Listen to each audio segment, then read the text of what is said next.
1971-এর 30 লক্ষ শহীদকে আমরা স্মরণ করি।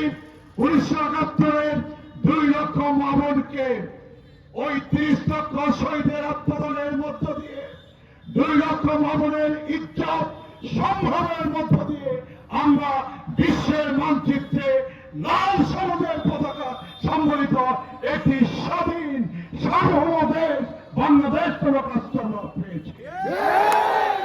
আমরা স্মরণ করি আমরা সকল বীর মুক্তিযোদ্ধাদের, আমরা সকল বীর মুক্তিযোদ্ধা যারা ইন্তেকাল করেছেন তাদেরকে আমরা স্মরণ করি, তাদের বিধি আত্মার মাগফিরাত আমরা কামনা করি।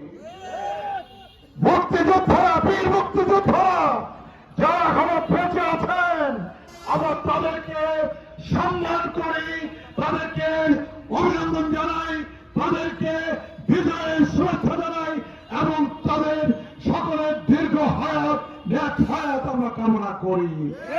1971-এর মুক্তিযুদ্ধ আমাদের 9 মাসের রক্তক্ষয়ী যুদ্ধকে উপেক্ষা করার পাশ কাটিয়ে যাওয়ার কোন সুযোগ এইটা আমাদের নয়।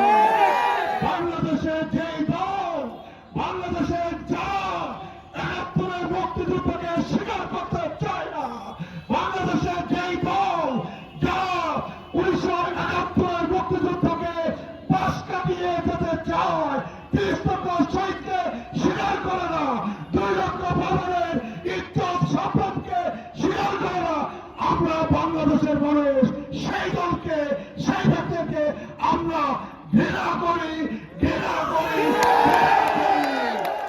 আমাদের স্বাধীনতাকে বাদ দিয়ে বাংলাদেশে রাজনীতি করবার কোন সুযোগ কারোই থাকতে পারে না।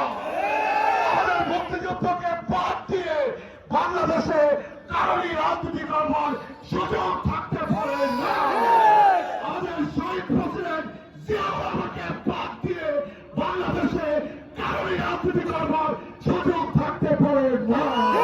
আমাদের বীর মুক্তিযোদ্ধাদের বাদ দিয়ে তাদের অবদানকে অস্বীকার করে এই বাংলাদেশে কারোই রাজনীতি করবার সুযোগ থাকতে